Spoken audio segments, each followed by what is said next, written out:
Assalamualaikum warahmatullahi wabarakatuh. Hai, bagaimana kabar kalian hari ini? Alhamdulillah sehat kan? Alhamdulillah. Pada hari ini kita akan belajar bersama, yaitu tentang subtema 2 pembelajaran 1 masih tetap sama di tema 1, yaitu tentang pertumbuhan dan perkembangan manusia. Mari kita pelajari tentang faktor yang mempengaruhi pertumbuhan dan perkembangan manusia. Kalian pasti ingat kan bahwa ciri-ciri makhluk hidup adalah tumbuh dan berkembang. Manusia adalah salah satu makhluk hidup. Kita tumbuh dan berkembang terus-menerus. Coba lihat gambar ini ya. Ketika kita masih kecil atau masih balita hingga dewasa, manusia merupakan salah satu makhluk hidup. Manusia memiliki ciri-ciri yang sama dengan makhluk hidup yang lainnya. Salah satu ciri manusia sebagai makhluk hidup adalah mengalami pertumbuhan dan perkembangan. Pertumbuhan manusia terjadi sejak di dalam kandungan.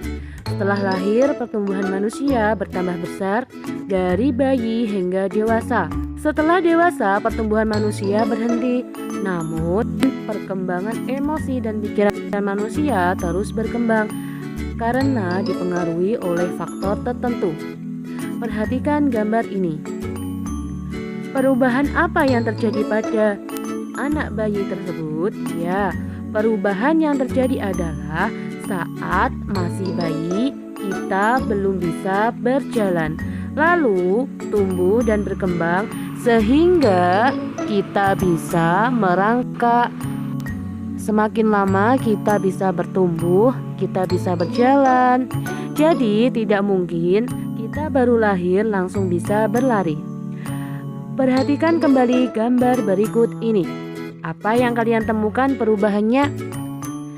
Ya, perubahannya adalah waktu kecil kita hanya bisa minum susu dan belum bisa makan sendiri. Saat kita beranjak dewasa, kebutuhan makan bertambah dan kita bisa makan sendiri.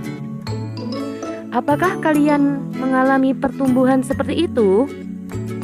Cobalah bertanya kepada orang tuamu tentang pertumbuhan kalian, mulai dari waktu masih kecil atau waktu masih bayi hingga sekarang. Setelah kalian melihat gambar di atas, dapat disimpulkan bahwa makhluk hidup tumbuh dan berkembang. Saat masih kecil, kita kesulitan ketika minum, dan setelah tubuh kita bertambah besar, kita bisa memegang dengan kuat botol susu atau gelas. Contoh pada gambar, Adi sangat kesulitan memegang botol susu saat bayi. Akan tetapi setelah tumbuh besar akan kuat, Adi lebih mudah memegang gelas yang lebih berat. Kekuatan tangan dapat dilatih melalui kegiatan olahraga dan menari. Mari mencoba berbagai contoh gerakan kuat dan lemah tangan pada saat menari. Gerakan pertama adalah mengangkat tangan kanan, lalu tangan kiri. Angkat tangan dengan kuat seperti sedang mengangkat beban. Gerakan yang kedua, turunkan kedua tangan secara perlahan. Kedua tangan diturunkan sambil menggerakkan jari-jari tangan menirukan air hujan turun. Gerakan ketiga, rentangkan kedua tangan ke samping lalu bengkokkan sehingga membentuk huruf U. Gerakan keempat, gerakan memutar pergelangan tangan secara perlahan-lahan. Gerakan kelima, mengacungkan tangan ke depan dengan kuat, lalu membalikkan kedua telapak tangan ke arah yang berbeda. Gerakan keenam, bertepuk tangan. Tepuk tangan dapat divariasikan dari gerakan yang lemah sampai yang kuat. Misalnya, bertepuk dengan 2 jari, 4 jari, 6 jari, 8 jari, dan yang terakhir 10 jari. Badan kita mengalami pertumbuhan, kemampuan kita pun mengalami perkembangan. Pada saat kelas 1, kalian baru belajar nama-nama dan lambang bilangan sampai bilangan puluhan, lalu berkembang menjadi bilangan ratusan dan ribuan.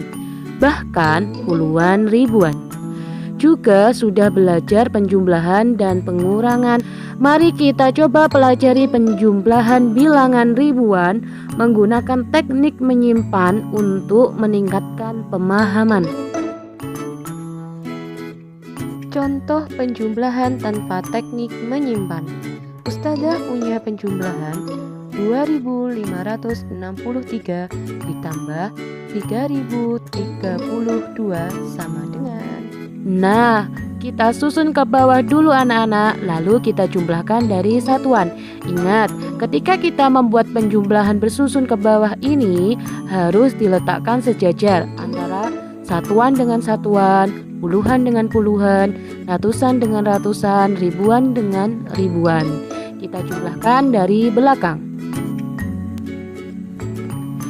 Mari kita jumlahkan dari belakang.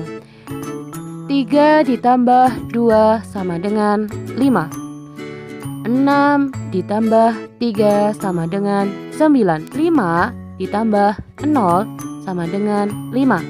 2 ditambah 3 sama dengan 5. Ini tanpa teknik menyimpan. Nah, sekarang kita belajar dengan penjumlahan teknik menyimpan. Contoh penjumlahan dengan teknik menyimpan.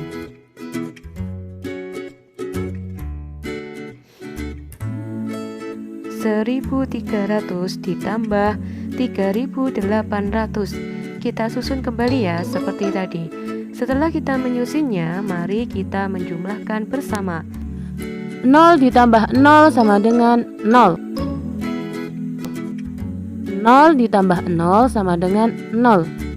3 ditambah 8 sama dengan 11. Maka kita menulisnya bukan 11, tapi kita nulis angka terakhir dulu, yaitu angka 1. Sedangkan angka yang di depan kita simpan di sini. Terus kita jumlahkan dengan angka di bawahnya. 1 tambah 1 tambah 3 sama dengan 5. Alhamdulillah, materi pembelajaran 1 subtema 2 sudah selesai. Semoga bermanfaat. Tugas kalian adalah mengerjakan soal latihan pembelajaran 1 yang ada di halaman 34. Terima kasih. Wassalamualaikum warahmatullahi wabarakatuh.